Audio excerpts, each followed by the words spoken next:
Baik, bismillahirrahmanirrahim. Assalamualaikum warahmatullahi wabarakatuh dan selamat pagi, siang. Jadi untuk materi pertemuan kedua dan materi pertama, kita akan membahas tentang konsep dasar statistika. Jadi untuk pertemuan ini kita akan membahas apa itu statistika dan perbedaannya dengan statistik seperti apa, terus data-data apa saja sih yang biasa muncul di konsep dasar statistika ini. Mari kita breakdown satu-satu ya. Jadi yang pertama itu adalah kita membahas tentang perbedaan statistik dan statistika. Jadi banyak orang yang menganggapan bahwa statistik dan statistika itu sama gitu. Cuman kalau ditanya pasti jawabannya adalah bedanya hanya huruf A di bagian belakang gitu. Misalnya apa sih bedanya statistik statistika? Bedanya cuman karena huruf A-nya aja. Tetapi itu salah ya. Jadi statistik dan statistika itu berbeda maknanya. Kalau statistika itu lebih mengarah kepada proses data tersebut diolah. Sedangkan statistik itu lebih kepada hasil dari data yang sudah diolah. Jadi kalau dari PPT saya, statistika itu adalah proses mengumpulkan, mengolah, dan menghitung, menginterpretasikan, serta mempresentasikan data. Jadi secara keseluruhan, proses data dari awal dikumpulkan hingga presentasikan itu dikatakan sebagai statistika. Sedangkan kalau statistik merupakan hasil data yang disajikan. Misalnya dalam bentuk grafik, dalam bentuk tabel, dalam bentuk gambar, dan segala macamnya itu dikatakan statistik. Seperti itu. Jadi ada perbedaan antara statistika dan statistik. Mungkin secara singkatnya, statistika itu lebih luas cakupannya, sedangkan statistik itu lebih kecil cakupannya. Jadi statistika adalah proses keseluruhan, statistik itu adalah hasil dari data yang sudah diolah. Seperti itu ya.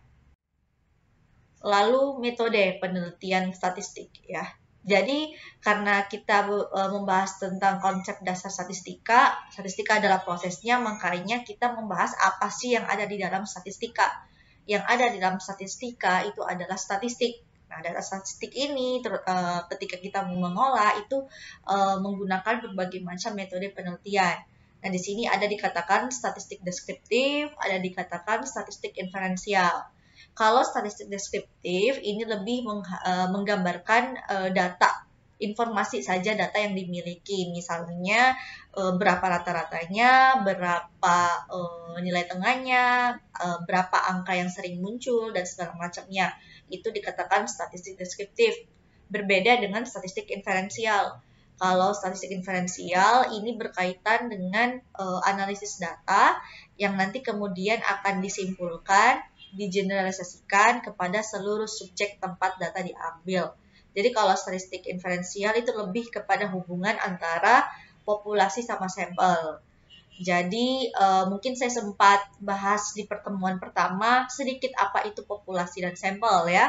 Jadi akan saya ulang, kalau populasi itu adalah bagian terbesar dari sesuatu, sedangkan sampel itu adalah bagian terkecil dari sesuatu. Jadi kalau misalnya populasinya misalnya Kota Makassar misalnya, berarti kampus-kampus ABCD itu adalah sampelnya misalnya seperti itu. Jadi sampel itu ada di dalam populasi, sedangkan populasi itu adalah merupakan bagian terbesar dari yang namanya sampel. Seperti itu gambaran tadi dari populasi dan sampel. Kita lanjut ke tipe-tipe data. Jadi tipe-tipe data ini ada dua macam ya. Dan tipe-tipe data ini merupakan hal yang penting harus diketahui oleh mahasiswa. Kenapa? Karena kita apalagi kalau kalian nanti di ujian akhir ataupun mengarah ke skripsi, biasanya data-data yang akan diteliti itu berupa dua data. Bisa data kualitatif, bisa data kuantitatif namanya. Nah, pembahasan pertama kita bahas data kualitatif. Nah, data kualitatif ini adalah data yang memang berkaitan dengan data-data yang non-angka.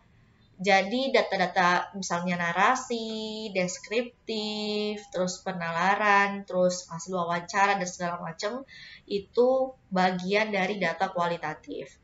Nah, data kualitatif sendiri ini terbagi atas dua, data nominal dan juga data ordinal. Nah, kita akan bahas itu satu-satu ya.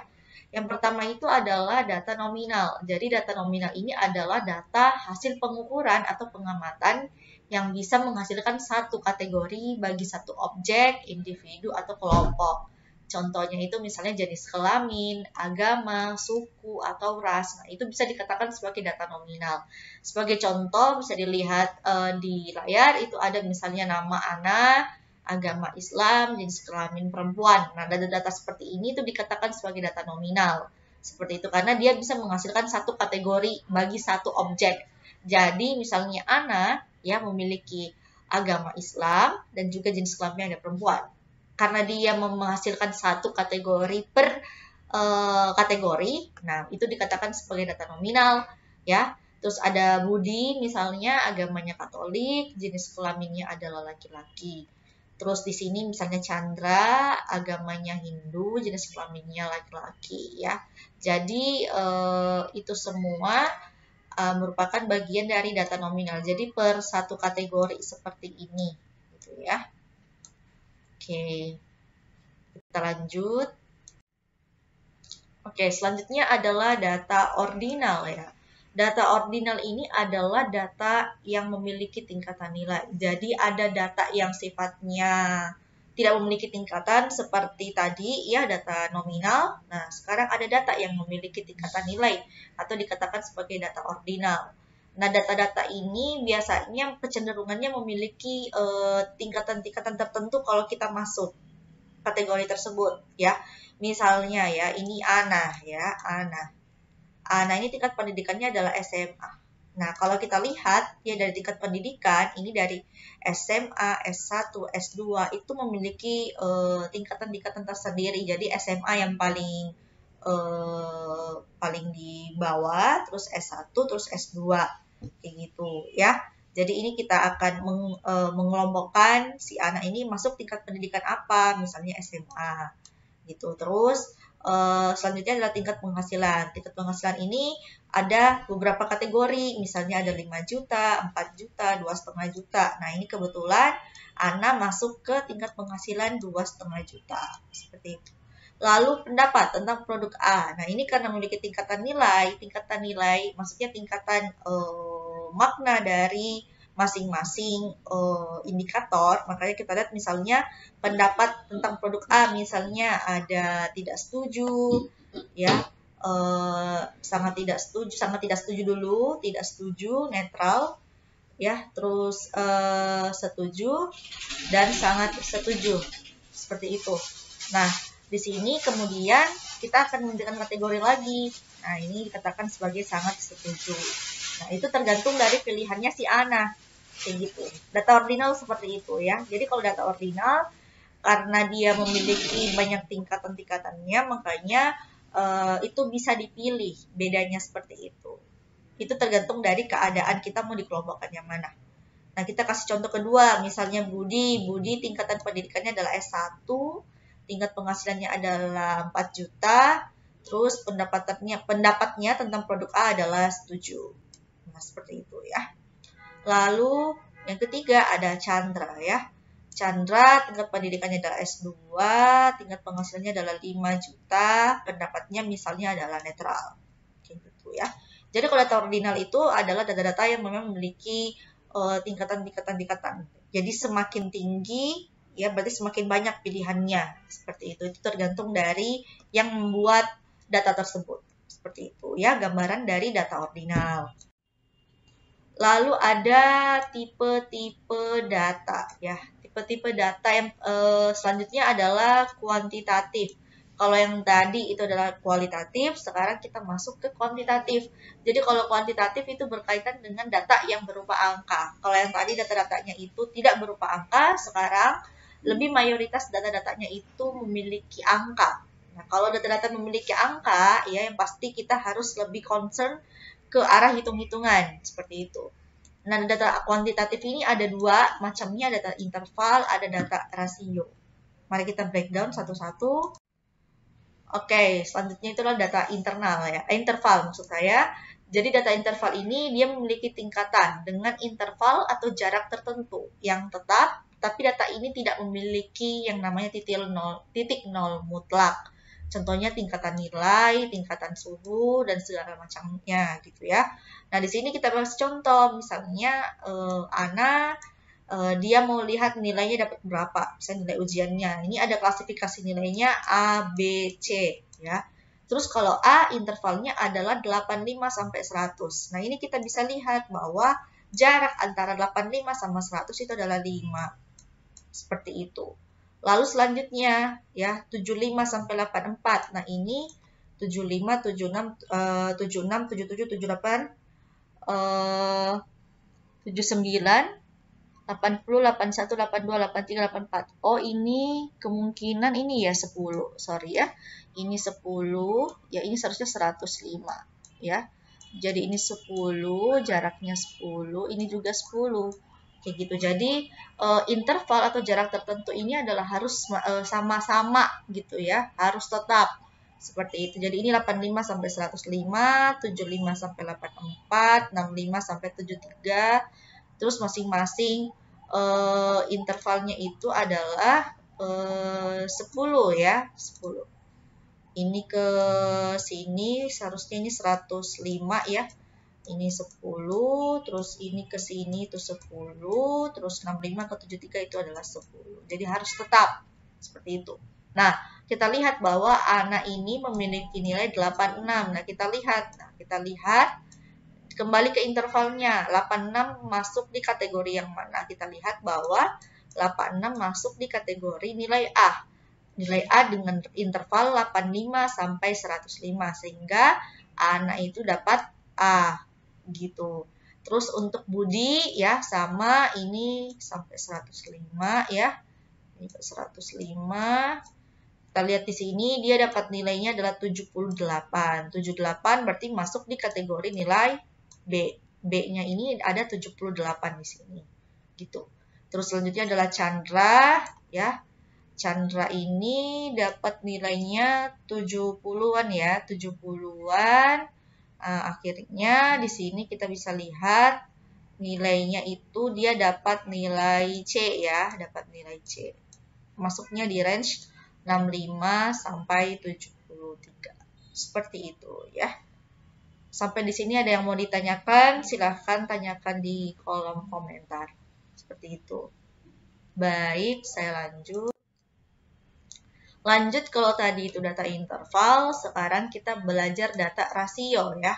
Jadi rasio ini adalah data yang ditujukan pada hasil pengukuran yang bisa dibedakan, bisa diurutkan, dan memiliki jarak tertentu. Dan pastinya bisa dibandingkan. Seperti itu ya. Nah, kita kasih lihat contoh skala rasio ya. Misalnya kondisi A, kondisi B ya. Kita dihadapkan dengan dua kondisi, ada saham BCA. Kondisi A ada saham BCA, penjualan Toyota, inflasi Indonesia. Kondisi B, saham BNI, penjualan Isuzu, inflasi Amerika Serikat. Ini rasio A dibagi B. Nah, saham BCA dibandingkan dengan saham BNI itu sebesar 2,18. Ini dapat dari mana? Dari 5350 dibanding 2450. Contoh, kita membandingkan antara penjualan Toyota dengan penjualan Isuzu. Misalnya penjualan Toyota itu sebesar 60.638 unit, sedangkan penjualan Isuzu itu 20.521 unit. Sehingga rasio dari penjualan Toyota itu adalah 2,9 kali dari penjualan Isuzu.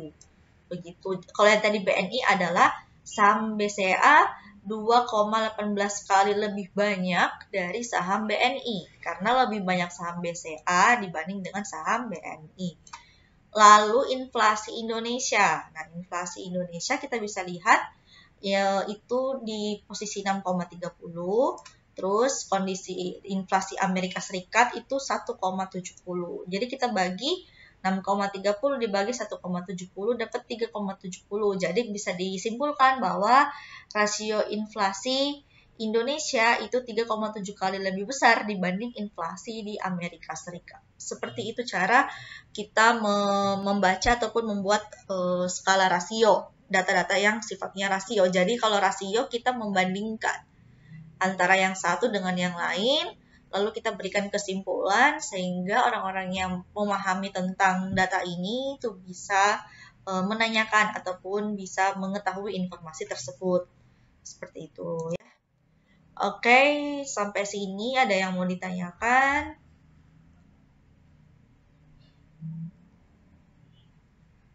Oke, baik. Jika ingin bertanya silakan masuk di kolom komentar. Dan untuk tugas saya berikan kepada mahasiswa, yaitu mahasiswa dipersilakan membuat contoh penggunaan dari data nominal, data ordinal, data interval, dan data rasio. Silahkan dibuatkan di kolom komentar. Kolom komentar silahkan dengan tulis namanya, nanti akan saya periksa. Seperti itu. Oke, demikian video pembelajaran untuk pertemuan kedua materi 1 dari saya. Terima kasih bagi mahasiswa yang menonton. Semoga pembelajaran hari ini bisa bermanfaat bagi kita semua. Jika ada yang mau ditanyakan, sekali lagi silakan tulis di kolom komentar. Insya Allah akan saya bacakan dan saya akan jawab. Mungkin demikian. Wabillahi taufiq wal hidayah. Wassalamualaikum warahmatullahi wabarakatuh.